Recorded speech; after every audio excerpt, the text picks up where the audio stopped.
जैसे कि हमारा सब्जेक्ट है डोनेट ऑर्गन सेव लाइफ्स, और बहुत ही एक तरह से एक ऐसा सब्जेक्ट जैसे लोग सुनते हैं कि अगर आपको ऑर्गन डोनेट करना है तो ये थॉट कहाँ से आया, और अगर किसी को ट्रांसप्लांट कराना है तो ये भी बहुत मुश्किल जो है वो प्रोसेस है।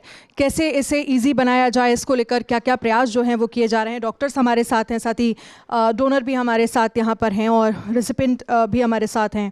सबसे पहले शुरुआत जो है मैं चेतना आपसे करना चाहूँगी। आपने ऑर्गन डोनेट करने के लिए जिस तरह से आपने बात की है और कहा है, ये थॉट कहाँ से आता? और क्योंकि आज के समय में हम देखते हैं इस तरह की सोच रखना, चाहे भले ही बहुत ज़्यादा एक तरह से ये कह सकते हैं कि जागरूकता हो, लोगों को जागरूक किया जा रहा है कि ये ऑर्गन्स आपके डोनेट करना चाहिए, और इसको लेकर बहुत ज़्यादा लोग एक तरह से कह सकते हैं कि जागरूक हो भी रहे हैं। लेकिन मैं आपसे समझना चाहूँगी कि आपके अंदर ये थॉट और ये सोच कहाँ से आई? जी, आप माइक लीजिए। जी नमस्ते। मेरे बच्चे को डोनेट किया और इसकी ज़िंदगी दूसरे बच्चे की बच जाती है, तो मैं कहती हूँ कि आगे सब लोग डोनेट करें और दूसरे बच्चों को और दूसरे लोगों को नया जीवन दिए। इसीलिए तुम लोग सब आगे बढ़ो और इस बात को तुम सब लोग बोलिए बोलिए बोलिए बोलिए। हाँ जी, इट्स ओके, आप जो बोल सकती है बोलिए बोलिए बोलिए, इट्स ओके। हाँ जी, बोलिए बोलिए। सब लोगों को इस प्रोग्राम के बुलाए, इसीलिए सबको धन्यवाद। जी, देखिए वो कह रही हैं कि आप आगे बढ़िए और इसमें अपना योगदान दीजिए। मैंने जैसे किया है, अपने बच्चे का आप जिक्र कर रही हैं, आपने माइंड डोनेट करने का आप बात कर रही हैं, आपने जिस तरह से जिक्र किया। आप हिंदी ठीक से आप शायद बोल नहीं पा रही हैं, आप गुजराती बोलेंगी, ठीक है, हम आगे भी आपसे चर्चा करेंगे। और हमारे साथ राहुल कुमार प्रजापति जी, आपसे मैं समझना चाहूँगी, क्योंकि जिसे हम ट्रांसप्लांट कहते हैं, बहुत डिफ़िकल्ट ये प्रोसेस, और जिस पेशेंट के साथ ये ट्रांसप्लांट हो और उसे भी बहुत फिजिकली मुझे लगता है कि बहुत स्ट्रांग होना पड़ता है। आप ज़रा अपनी जर्नी के बारे में बताइए। Is this working? एक बार चेक, आप ये ले लीजिए।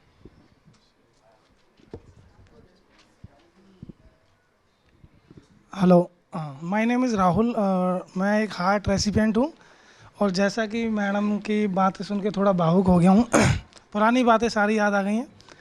और बिफोर ट्रांसप्लांट और आफ्टर ट्रांसप्लांट में ये अंतर आया कि ज़मीन आसमान का अंतर है। और पहले जो नॉर्मल लाइफ थी बिफोर ट्रांसप्लांट की, उससे और बेटर लाइफ मुझे आफ्टर ट्रांसप्लांट मिली। और अपनी मर्ज़ी के और जिसका ऑर्गन मुझे मिला है, बाकी ख्वाहिशें उसी की पूरी कर रहा हूँ। जैसा कि मैं 2023 में ऑस्ट्रेलिया पर्थ से मैं ब्रॉन्ज मेडल लेके आया हूँ आफ्टर ट्रांसप्लांट।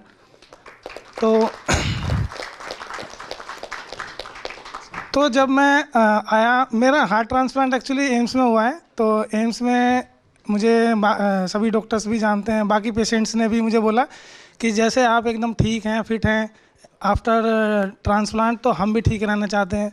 तो मैंने तो एक ही सलाह उनको दी, देखिए मेडिसिन तो बहुत ज़रूरी हैं खानी, पर लेकिन उसके साथ साथ आपको एक्सरसाइजेज और योगा करना बहुत ज़रूरी है।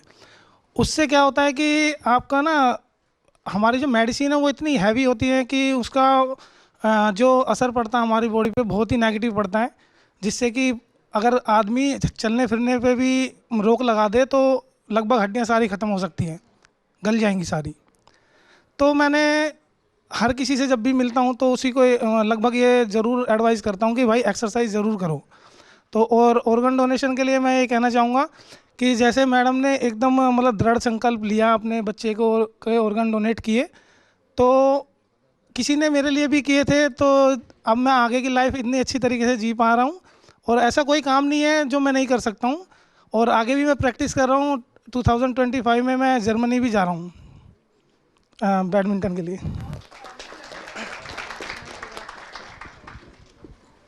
देखिए, ट्रांसप्लांट के बाद भी अगर इस तरह से आप फिज़िकली अपने आप को इतना स्ट्रांग बता रहे हैं, जो अपने आप में मुझे लगता है इसके लिए ज़ोरदार तालियां होनी चाहिए। आप इस तरह के ट्रांसप्लांट से अगर आप गुजरे हैं और फिर भी फिज़िकली आप इतना फिट हैं, और ये एक बहुत बड़ा मैसेज भी है मुझे लगता है कि जो लोग ट्रांसप्लांट से डरते हैं या एक तरह से सक्सेस रेट जो है वो ये कहा जाता है कि काफ़ी कम है ट्रांसप्लांट अगर कराते हैं, और बहुत सारे इश्यूज़ की भी बात जो है वो कही जाती है। स्वर्णलता जी हैं हमारे साथ, डॉक्टर इंचार्ज हैं state organ tissue transplant organisation Telangana से हैं आप। अगर हम ऑर्गन्स की बात करें, डोनेट तो हम देखते हैं कि बड़ी संख्या में होते हैं, लेकिन उतनी संख्या में ट्रांसप्लांट नहीं होता, क्योंकि बहुत कॉस्टली पूरा प्रोसेस है, सक्सेस रेट बहुत कम है। तो ऐसे में आप चुनौतियां क्या देख पा रही हैं, क्यों कमी आ रही है ट्रांसप्लांट में, और क्या एक तरह से अवेयरनेस की कमी है कि लोग डरते हैं या सोचते हैं कि ट्रीटमेंट जब तक ले सकते हैं तो ले लें, ट्रांसप्लांट प्रोसेस में अगर जाएंगे तो मुश्किलें होंगी पेशेंट के लिए? कैसे देखती हैं आप? पहले तो मैं धन्यवाद कहना चाहूँगी, ये अपॉर्चुनिटी मुझे मिला। और मैं आई थिंक आज तो मेरा स्पेशली डे है, क्योंकि एक तरफ मेरे ऑर्गन डोनर बैठे हुए हैं और दूसरे तरफ बैठे ऑर्गन रिसिपिएंट।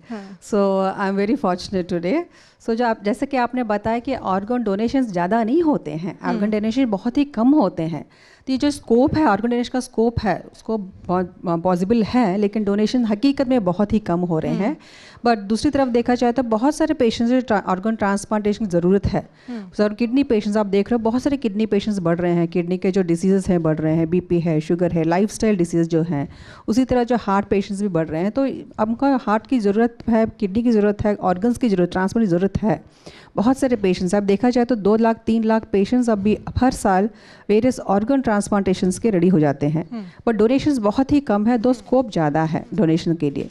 डोनेशन के लिए क्या होता है, जो ऑर्गन जो सक्सेसफुल ट्रांसप्लांट जो देख रहे हो, जो मेरे जो लेफ्ट साइड बैठे हैं, तो ट्रांसप्लांटेशन कहाँ से आएगा, ऑर्गन कहाँ से आएंगे? ऑर्गन कोई, जैसा इसके पहले जो सेशन चर्चा हुई थी कि टैबलेट धन औषधि में हम टैबलेट्स प्रिपेयर करते हैं, कम दामों में देते हैं, ऐसे ऑर्गन्स प्रिपेयर नहीं किया जा सकता फिलहाल, तब तक सक्सेसफुल नहीं है। तो ऑर्गन डोनेशन ह्यूमन बींग्स को ही डोनेट करना पड़ेगा।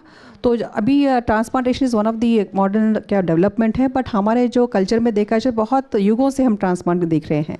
तो ट्रांसप्लांट के बहुत सारे जो इश्यूज़ हैं जो मैंने सॉर्ट आउट करने पड़े, जैसे कि डोनर्स बहुत कम हैं, डोनेशन जो मैंने होता है ब्रेन डेथ में ही होता है, जो ऐसे ब्रेन पूरा परमानेंट डैमेज हो जाता है, हार्ट जो बहुत बीट होता रहता है, तो ऑर्गन्स भी इसमें काम करते रहते हैं, उसमें ब्रेन डेथ जो हो जाता है, उनसे ये ऑर्गन्स क्या होते हैं, ऑर्गन्स डोनेट किया जा सकता है।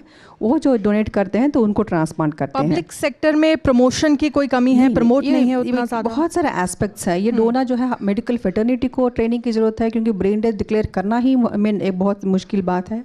उसके बाद ब्रेन डेथ को लेकर आप जिक्र कर रही हैं, मैं इस पर थोड़ा सा कहूँगी, आप थोड़ा डिटेल में अगर बता सकें। ब्रेन डेथ है, ब्रेन डेथ ऐसा में जैसे नहीं है कि जो पेशेंट कोमा में है या ब्रेन डेथ हो गया है, तो उसको एक टीम ऑफ डॉक्टर्स जो होते हैं उनको देखना पड़ता है कि ब्रेन परमानेंटली डैमेज हो चुका है नहीं है। तो उसको एक सीरीज़ ऑफ टेस्ट होते हैं, वो टेस्ट के लिए ही थोड़ा क्या बोलते हैं ट्रेनिंग चाहिए होता है। और जो है मैं वो जो ब्रेन डेथ के बाद में ऐसा नहीं कि एक डॉक्टर ने देख लिया और डेथ डिक्लेयर कर दी, उसका भी एक एक्ट है, एक्ट के हिसाब से और पैनल ऑफ डॉक्टर्स को डिक्लेयर करना पड़ता है। उसमें जो ट्रीटिंग डॉक्टर होना चाहिए, हॉस्पिटल एडमिनिस्ट्रेशन होना चाहिए, एक्सपर्ट होना चाहिए, न्यूरोलॉजिस्ट और न्यूरोसर्जन, और जो है एक न्यूट्रल डॉक्टर होना चाहिए। 4 डॉक्टर्स मिलके, ऐसा नहीं कि एक बार देख लिया ब्रेन काम नहीं कर रहा है तो डिक्लेयर कर दो, दूसरी बार एक और to prove that irreversible damage, तो दूसरी बार भी करना पड़ता। तो ये itself brain death declaration itself it's a huge process. So उसको ट्रेनिंग देने की बहुत ज़रूरत है। डॉक्टर्स में अवेयरनेस नहीं है, अगर अवेयरनेस होता भी है तो लोग डरते हैं, क्योंकि ये ब्रेन डेथ है जो लीगल एस्पेक्ट है, डोनेशन हो जाएगा या कुछ प्रॉब्लम हो जाएगा, क्योंकि उनका जो फोकस रहता है जो पेशेंट जो में ठीक होने वाले हैं उन पर फोकस ज़्यादा करते हैं। तो ये क्या डेथ हो चुका है, ब्रेन डेथ हो, अल्टीमेटली कार्डियक डेथ हो जाता है, तो डेथ हो चुका है, तो why to want to waste our resources in उनको करने के लिए। तो जो ठीक होने के चांसेस है उन पर फोकस करने करके उनका एक अप्रीहेंशन रहता है। ब्रेन डेथ होने के बाद जैसे कि हमने देखा कि जो हमारे साथ जो शेयर कर रहे हैं उनको बहुत ही बड़ा दिल होना चाहिए डोनेट करने के लिए, ऐसे ही सब लोग नहीं आ जाते हैं, तो उनको कन्विंस करना पड़ता है। तो हमारे साथ एक कोऑर्डिनेटर भी है जिनका काम है। डॉक्टर पारुल से भी मैं आपसे भी मैं इस पर ज़रा समझना चाहूँगी, ब्रेन डेथ डिक्लेयर करना डॉक्टर्स के सामने एक चुनौती और इसको कैसे कैसे आप जो पेशेंट्स के साथ जो अटेंडर्स हैं उनको इस बात पर आपको ये बताना और उनको इस बात पर राज़ी कर लेना कि भाई ब्रेन डेथ है, और आप कैसे, आपके सामने क्या क्या चुनौतियाँ आती हैं जब आप कहते हैं कि ऑर्गन डोनेट करने के लिए आप फैमिली को रेडी करना, ये कितना चुनौती भरा है? देखिए, सबसे पहले तो ऑर्गन डोनेशन एंड ट्रांसप्लांटेशन एक ऐसी चीज़ है जो कि डिफरेंस है किसी की लाइफ और डेथ में। बिल्कुल। एक ऑर्गन डोनेशन तभी पॉसिबल है या ट्रांसप्लांटेशन तभी पॉसिबल है अगर कोई फैमिली ऑर्गन डोनेशन के लिए येस कह रही है। उस येस के लिए एक एट वन हैंड हम फैमिली को ये इन्फॉर्मेशन देते हैं कि उनका जो लव्ड वन है वो ब्रेन डेड है एंड वो इस दुनिया में अब नहीं है। ऑन द अदर हैंड हमें उनके साथ एक ऐसी कन्वर्सेशन स्टार्ट करनी होती है जिसको हम कहते हैं कि one of the most difficult conversations, कि आप अपने पेशेंट के ऑर्गन्स डोनेट करने का एक ऑप्शन उनके पास हमेशा रहता है। बट इस सारी के सारी चीज़ में जब फैमिली को ये इन्फॉर्मेशन मिलती है तो उनके लिए ये एक्सेप्ट करना कि ब्रेन डेथ एक्चुअली क्या है, वो एक बहुत चैलेंजिंग सिचुएशन होती है। ब्रेन डेथ इज़ समथिंग जिसमें कि हम ये कहें कि ब्रेन काम नहीं कर रहा, बट फैमिली को ये दिखता है कि जो हार्ट है वो काम कर रहा है। तो उस केस में फैमिली के लिए ये एक्सेप्ट करना कि एक्चुअली ये डेथ है बहुत ज़्यादा चैलेंजिंग सिचुएशन होती है। उस चीज़ को ट्रैवर्स करने के लिए हम फैमिली से बात करते हैं कि आप इस टाइम पे ऑर्गन्स डोनेट कर सकते हैं। उसके लिए हम एक ऐसा एनवायरनमेंट क्रिएट करते हैं, एक पॉजिटिव एनवायरनमेंट, कि एक डेथ में भी कहीं ना कहीं एक पॉजिटिविटी इस टाइम पे निकल कर आ सकती है। इस केस में सबसे ज़्यादा चैलेंजिंग इन केसेस में ये रहता है, एक तो एक्सेप्टेंस ऑफ डेथ के बाद, कि ऑर्गन डोनेशन की जो एक लिमिटेड नॉलेज है सब जगह, जो अंडरस्टैंडिंग है लोगों की ऑर्गन डोनेशन को लेकर वो बहुत लिमिटेड है। उसके लिए कोई ऐसा वो नहीं है कि आप एक तरफ उनको डेथ की न्यूज़ दे रहे हैं, दूसरी तरफ हम उनसे ऑर्गन्स की बात कर रहे हैं, और जिनसे हम बात कर रहे हैं वो मोस्टली जो लोग होते हैं वो रूरल बैकग्राउंड के होते हैं, जहाँ पे उन्होंने ये सारी चीज़ें बहुत बार हॉस्पिटल में आकर इस सिचुएशन में, जहाँ पे वो ऑलरेडी दुख में हैं, एक प्रोफाउंड ग्रीफ है, एक शॉक में हैं, उस टाइम पे हम उनसे ये बात कर रहे हैं। तो बहुत बार फैमिलीज़ का आपस में डिसएग्रीमेंट हो जाता है, जहाँ पे कुछ लोग कहते हैं कि हम करना चाहते हैं, लेकिन कुछ लोग जो हैं वो समझ नहीं पाते कि एक्चुअली ऑर्गन डोनेशन के बारे में क्यों बात करी जा रही है। बिल्कुल। डॉक्टर प्रांजल मोदी जी, क्योंकि VC transplant science university Gujarat से हैं आप, जिस बात का जिक्र स्वर्णलता जी कर रही थी कि डॉक्टर्स के लिए ये डिक्लेयर करना कि ब्रेन डेथ है और फिर डॉक्टर्स को फैमिली को कन्विंस करना कि ये ब्रेन डेथ है और आप अगर चाहें तो बॉडी पार्ट्स अपने जो भी पेशेंट है उसका डोनेट कर सकते हैं, इसके लिए रेडी करना। और दूसरा वो बोल रही हैं कि रूरल एरिया में जो है वो काफ़ी ज़्यादा कमी है, अवेयरनेस नहीं है और इस बात को फैमिली एक्सेप्ट नहीं करती, कई बार देखा, और उस बीच टाइमिंग बहुत कम होता है। इसके बारे में ज़रा आप क्या कहेंगे? दो चीज़ है कि एक तो आपने दो सवाल पूछे। सबसे पहली बात यह है कि अवेयरनेस नहीं है, जो अवेयरनेस के लिए काफ़ी कुछ प्रयत्न किए जाते हैं, नोटो के थ्रू किए जाते हैं, नोटो रोटो सोटो सिस्टम जो गवर्नमेंट ऑफ इंडिया और स्टेट गवर्नमेंट ने अडॉप्ट की हुई है। कुछ NGOs है, जैसे हमारे यहाँ मोहन फाउंडेशन है, गुजरात के अंदर भी काफ़ी कुछ है। लोग उसके प्रयत्न से लोगों में अवेयरनेस की कोशिश कर रहे हैं, क्योंकि ब्रेन डेथ का concept majority of the people में आज भी नहीं है। बिल्कुल। सो वो एक बड़ा चैलेंजिंग काम है, लेकिन अभी सरकारें और संस्थानें सभी लोग उसके लिए बहुत प्रयत्न कर रहे हैं। ब्रेन डेथ के अंदर जैसे पारुल जी ने बताया कि ब्रेन डेथ हो गया लेकिन शरीर गर्म होता है, हार्ट बीट करता रहता है, तो फैमिली को समझाना बहुत मुश्किल है कि ये कार्डियक डेथ से कैसे अलग है। लेकिन education is the only answer. So हमारे यहाँ पे हमने कोर्सेज़ भी चालू किए हैं कि जिसके ज़रिए हम ट्रांसप्लांट कोऑर्डिनेटर के कोर्सेज़ करते हैं और उसके हिसाब से लोगों को एजुकेशन कैसे कोऑर्डिनेट करना है ऐसी सिचुएशन में वो पढ़ाते हैं।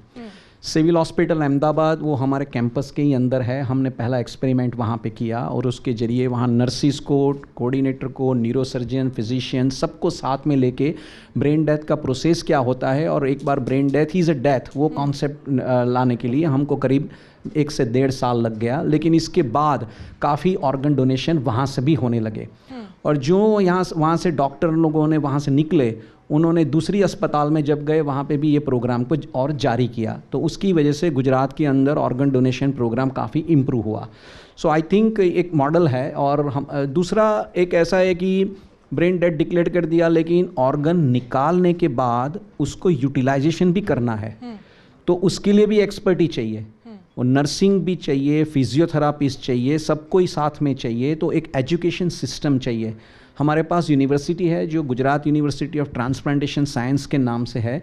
कितने परसेंटेज ऐसे डॉक्टर हैं जो ट्रांसप्लांट में, अगर हम करें तो डीएम या जो भी आपका जो भी स्पेशलाइजेशन है वो ट्रांसप्लांट में करना चाहते हैं, या इसको लेकर स्कोप क्या कहता है? हाँ, बहुत कम डॉक्टर्स हैं जो ट्रांसप्लांट कर सकते हैं इस वक्त, क्योंकि एक टीम वर्क है। ट्रांसप्लांट सिर्फ सर्जरी नहीं है। ट्रांसप्लांट के लिए मरीज़ को पहले प्रिपेयर करना होता है। जैसे कि मान लो कि किडनी ख़राब है तो वो डायलिसिस पे मेंटेन होता है, जिसका लीवर ख़राब है उसको भी हिपेटोलॉजिस्ट के साथ मेंटेन करना होता है, कार्डियोलॉजिस्ट हार्ट वाले को तैयार करते हैं। तो ऐसे ऑर्गन जो भी ऑर्गन फेल है, और उसके सभी के सर्जन्स भी अलग अलग होते हैं, उसको प्रोक्योरमेंट करने वाला भी अलग होता है। सो हर एक के लिए एक कोऑर्डिनेटेड अप्रोच चाहिए। हर एक का इम्यूनोलॉजी अलग है, किसके अंदर किसका ऑर्गन चलेगा उसके लिए इम्यूनोलॉजिकल टेस्ट काफ़ी होते हैं। वरना आपने लगा दिया, कुछ हफ्तों के बाद पता चला कि ऑर्गन चल नहीं रहा है, तो वापस वो back to the organ failure में आ जाता है। सो ऐसे कोर्सेज चलाने के लिए बहुत मेहनत होती है, और ये अभी तक हमने नेफ्रोलॉजी के अंदर सक्सेस रेट भी बहुत कम है। सक्सेस रेट बढ़ता जाता है, कम तो नहीं, आपके सामने बैठे हैं, आपके सामने एक जनरली ओपिनियन है, लोगों के माइंडसेट है ये कि लोग ऐसा सोचते हैं। जैसे सक्सेस रेट अभी काफ़ी बढ़ चुका है। ट्रांसप्लांट का सक्सेस रेट पहले जो बोल रहे थे कि 70-60% था, अभी करीब 90% से ज़्यादा है most of the transplant centre के अंदर। चाहे वो किडनी के अंदर तो हम 95% को क्रॉस कर चुके हैं, लीवर के अंदर भी मोस्ट ऑफ द सेंटर में 85-90% तक का सक्सेस रेट है, हार्ट ट्रांसप्लांट का भी यही सक्सेस रेट है। लेकिन वो ऑर्गन किसी और का है, तो अपना शरीर उसको स्वीकार नहीं करता है जैसे जैसे टाइम जाता है। इसलिए ये दवाई लेनी पड़ती है, चाहे वो जन औषधि की दवाई ले या प्रोप्राइटरी दवाई ले, वो दवाई लाइफ लॉन्ग लेनी पड़ती है। उसके लिए ये किसी और का ऑर्गन चलाने के लिए रेगुलर डाइट एक्सरसाइज करना पड़ता है, ये मेंटेन करना है। तो उसके लिए भी education is a constant process. Education is not a one time कि आपने फिट और फॉरगेट जैसा नहीं है। जैसे किसी ऑपरेशन हमने किसी ऑर्गन को निकाल देने की बात की, लाइक किडनी की निकाल दी या गॉल ब्लैडर निकाल दी, उसके बाद उसका फॉलोअप कम ज़रूरत है, लेकिन ट्रांसप्लांट में लाइफ लॉन्ग फॉलोअप जरूरी है। तो उसके लिए कोर्सेज हमारे देश के अंदर अभी इतने कोर्सेज प्रचलित नहीं हैं। हम शुरू करना चाहते हैं, लेकिन इसके लिए अभी अगले कई सालों तक शायद वेट करना पड़ेगा, क्योंकि प्रोसेस लंबी है। पब्लिक सेक्टर को लेकर भी मैं आगे बात करूंगी, लेकिन सुनील श्रॉफ जी हमारे साथ हैं, मोहन फाउंडेशन चेन्नई। सुनील जी, आप जो डोनर फैमिली है, आपका फाउंडेशन जो है वो सपोर्ट करता है, आप डोनर को ऑर्गन डोनेट करने के लिए भी अवेयर करते हैं। कितना मुश्किल होता है आपके लिए ये, और आप इसमें पॉलिसीज़ क्या देख पा रहे हैं, चुनौतियाँ क्या हैं, और क्या होना चाहिए आपके हिसाब से? धन्यवाद।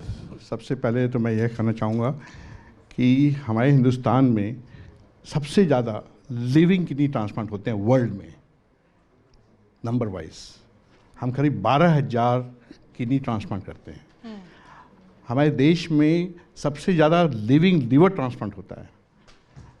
पर लिविंग में क्या होता है, क्योंकि आपके पास 2 किडनी है, आप दे सकते हैं, और एक का you spare one, you take care of one. But when you do organ donation, जब डिजीज डोनेशन, ब्रेन डेथ का जब ऑर्गन डोनेशन होता है, उसमें you save not 1 life, living person तो एक ही देता है, you save 8 lives, and you don't have to be a doctor to save lives. Everybody has the power to save 8 lives by just saying yes to donation. तो हम awareness create करते हैं public domain में on organ donation, and हम donor families को counsel कैसे करते हैं। जैसे पारुल आपके सामने बैठी है, they need special skills. This is the most difficult conversation of asking for organs in the time of extreme grief. So we actually train counsellors and coordinators कि आप कैसे फैमिली को से बात करें, यस बोले या नो बोले, उनकी वो प्रोगेटिव है। पर हमारे देश में एक लॉ है कॉल्ड रिक्वायर्ड रिक्वेस्ट। इसका मतलब ये हुआ कि अगर आपका लव्ड वन आईसीयू में ब्रेन डेड है तो the ICU doctors are required to ask for organs, the family can say no, but एक अपॉर्चुनिटी मिलनी चाहिए फैमिलीज़ को। मैनी फैमिलीज आफ्टरवर्ड से हमको तो कोई पूछा ही नहीं तो हम कर देते अंगदान। बिल्कुल बिल्कुल। तो इसके लिए हम हमारे फाउंडेशन, हमारा 27 साल पुराना फाउंडेशन है, चेन्नई में स्टार्ट हुआ है, अब हमारी 9 लोकेशंस है कंट्री में। We do countrywide awareness on organisation, we do capacity building and policy changes required to take care of pain points in this programme. There are many pain points. और एक छोटा सा pain point मैं ये कहूँगा कि जैसे हमारी डेथ की जो डेफिनेशन है ना, एक ब्रेन डेथ है, पता नहीं कितने लोगों को समझ में आया क्या ब्रेन डेथ है, और एक नेचुरल डेथ है। बिल्कुल। नेचुरल डेथ में आप आंख डोनेट कर सकते हैं, त्वचा डोनेट कर सकते हैं। It is only in brain death when your loved one is on the ventilator in the ICU, declared by 4 set of doctors twice 6 hours apart that brain death is declared. उस समय सब organs donate होते हैं, whole body can be recycled, including face, hand, lungs, heart, liver, pancreas, intestine, kidneys, everything. So medical technology and medical has advanced so much that today we can do all that, but societal thinking has not advanced so much. So हम as an NGO, we try and educate the society and the doctors on all aspects of organ donation, and we try and work with government to change policies and take care of these pain points like death. हम चाहते हैं कि एक ही definition हो death की। अभी हमारे देश में डेथ की डेफिनेशन खाली हार्ट की डेफिनेशन की डेथ एक्सेप्टेड है, ब्रेन डेथ एक्सेप्टेड नहीं है, डॉक्टर भी नहीं एक्सेप्ट करते हैं। तो हम कोशिश कर रहे हैं कि एक यूनिफॉर्म डिक्लेरेशन ऑफ डेथ आ जाए। ऑर्गन डोनेशन के बाद पोस्टमार्टम करना जरूरी है मेडिको लीगल केसेस में, उसकी भी प्रोसेस एक नहीं है, हर स्टेट में अलग अलग प्रोसेसेस है। तो हम कोशिश कर रहे हैं गवर्नमेंट को बोल के कि एक ही प्रोसेस लाओ कि अंगदान के बाद पोस्टमार्टम नहीं होना चाहिए, अंगदान के समय ही पोस्टमार्टम हो जाना चाहिए, क्योंकि नहीं तो bodies get, there is a delay in handing of the bodies to the families. So this is where our capacity comes in, this is where we have been doing education thanks to the prime minister of the country.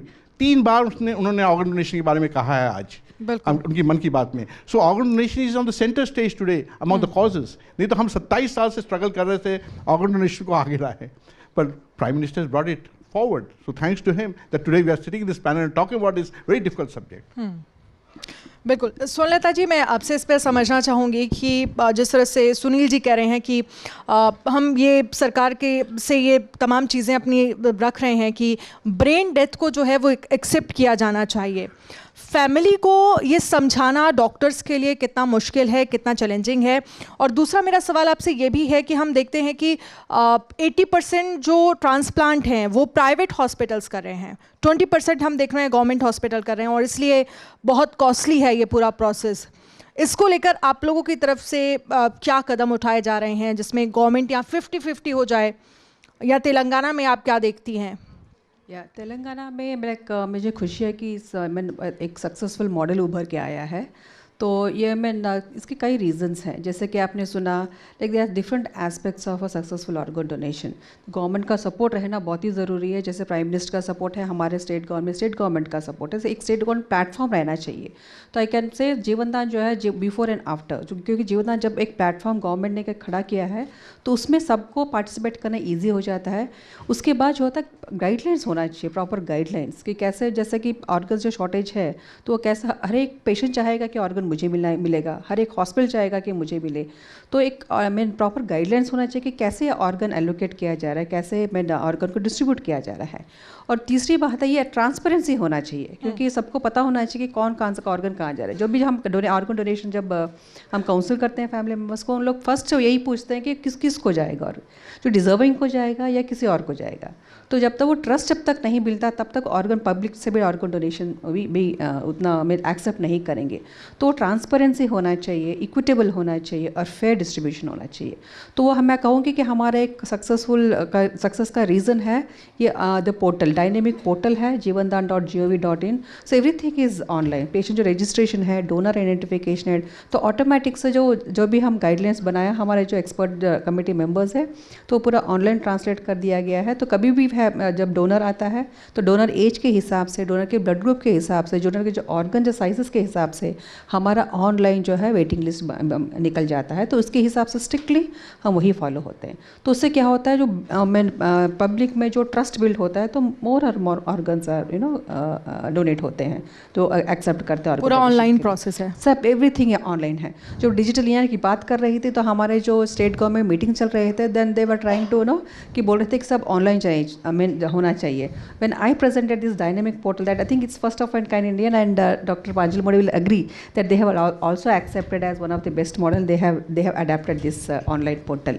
तो तब जब बात चल रही थी कि digital India होना चाहिए, then the people were surprised, government was surprised कि ये ऑलरेडी ऑनलाइन चल रहा है। तो मैं उस ज़माने में बात करें तो 10 साल पहले जो जीवन दान स्टार्ट हुआ था, 2010 में हुआ था, तभी हमने एक बहुत बेहतरीन ऑनलाइन मॉडल जो है, जो ट्रांसपेरेंट है, तो उसके हिसाब से हमने चालू किया था। तो तीसरी बात है ट्रेनिंग की, जो सर बता रहे, तो ट्रेनिंग चलता है। और कोऑर्डिनेटर का जो है, हमने भी 500 कोऑर्डिनेटर्स को ट्रेन किया। दैट इज़ वेरी इंपॉर्टेंट, क्योंकि जो हम यूनिवर्सिटीज़ में देखते हैं तो ट्रांसप्लांट कोऑर्डिनेटर का कहीं भी कुछ स्ट्रक्चर्ड प्रोग्राम नहीं है, या सेंट्रल गवर्नमेंट हो या स्टेट गवर्नमेंट हो। तो हमने एक करिकुलम निकाला, हमारा एक प्रोग्राम, ट्रेनिंग प्रोग्राम गवर्नमेंट की तरफ से निकाला। तो हर साल हम 100 मेंबर्स को ट्रेन करते हैं, तो ज़्यादा हमारे मोस्टली 500 मेंबर्स को ट्रेन किया गया है। सो उसी तरह है, क्या हम जब पब्लिक अवेयरनेस की बात करते हैं तो स्टूडेंट्स आर वेरी इंपॉर्टेंट। तो जब मैंने 10 साल पहले जब मैंने लिया था प्रोग्राम में, तो we have actually requested central government and state government to come up with a syllabus, क्योंकि next future, India is all future, I mean youngsters are the future of this country.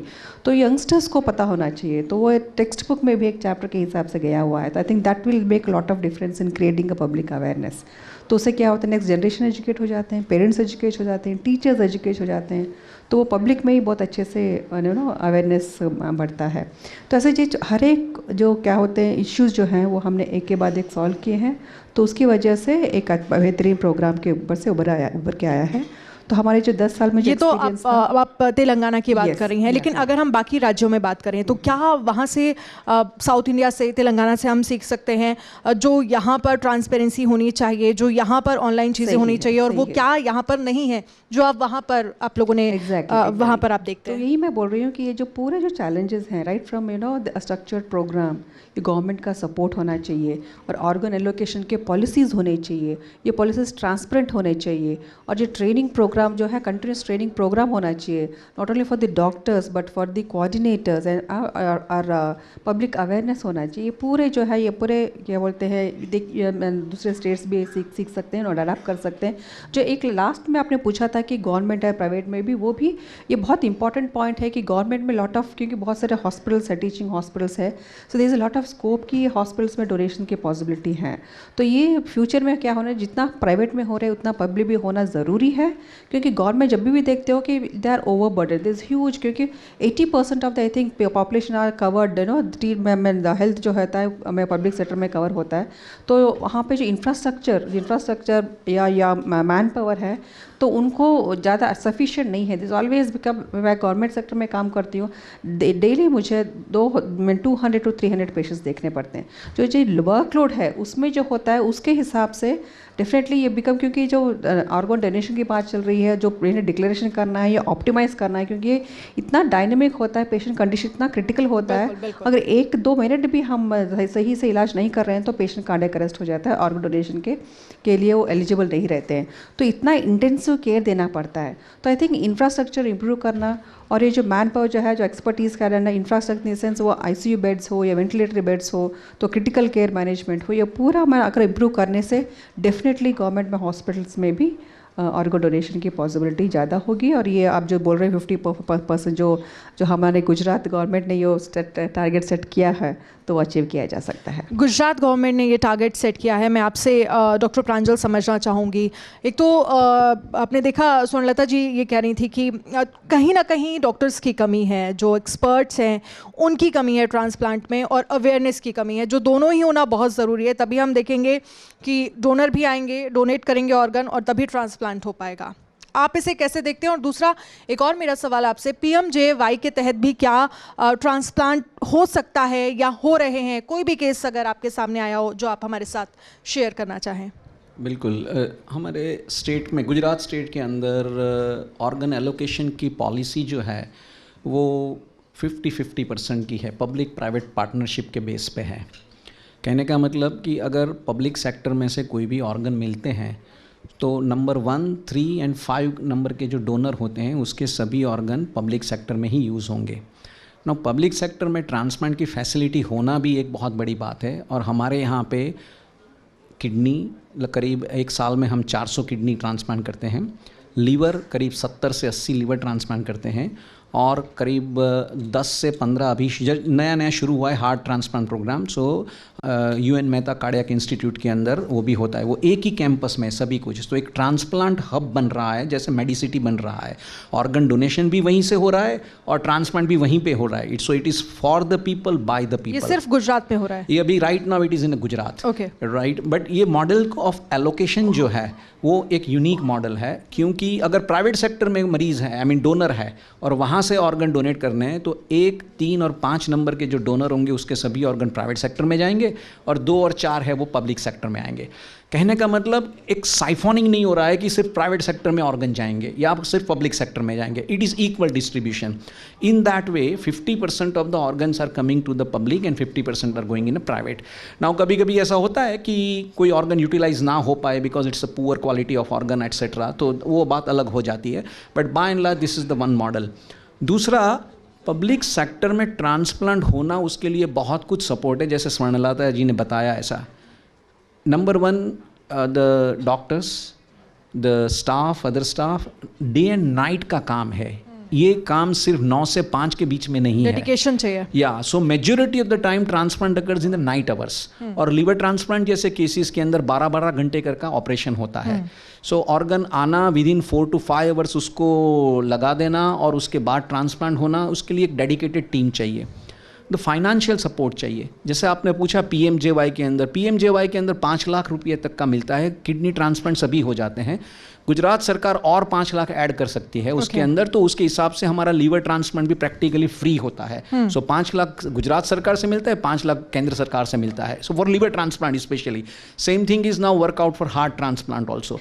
So in that case अगर public sector के अंदर transplant program बड़ा होता है, जन औषधि के माध्यम से इम्यूनोसप्रेशन भी चीप मिलते हैं, सब कुछ हो जाता है, तो प्रैक्टिकली पेशेंट को ट्रांसप्लांट फ्री हो जाता है, राइट। बहुत कम लोगों को इन्वेस्टिगेशंस कुछ करने पड़ते हैं, ये करने, then it is even we have one of the largest dialysis programme of the country, right. One nation one dialysis programme के अंतर्गत we have A1 dialysis programme, जिसमें 266 गुजरात के अंदर डायलिसिस सेंटर बनाए गए हैं, 266, एंड उसके अंदर करीब 20,000 से ज़्यादा डायलिसिस हो रहे हैं।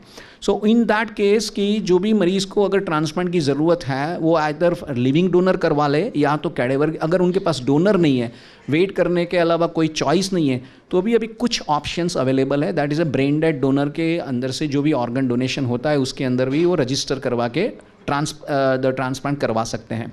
लेकिन डिस्क्रिपेंसी बहुत ज़्यादा है। 1500 किडनी वेटिंग पेशेंट है, उसके सामने हमारे पास जो होते हैं 150 ट्रांसप्लांट होते हैं पर ईयर, और ब्रेन डेड डोनर में से। और दूसरा क्या है कि देश के सभी राज्यों के अंदर से एक जगह पे ड्रेन हो जाता है जहाँ पे ऑर्गन डोनेशन ज़्यादा होते हैं। So then the discrepancy is too much, और वो पेशेंट कहीं और चले जाते हैं। मान लो झारखंड से कोई आया, उसका ट्रांसप्लांट हो गया, उसके बाद उसका फॉलोअप नहीं होता है, तो अभी वो किडनी चलेगी, लीवर चलेगा, हार्ट चल रहा है, उसके बारे में हमको कुछ पता नहीं होता है, because you require life long follow up also.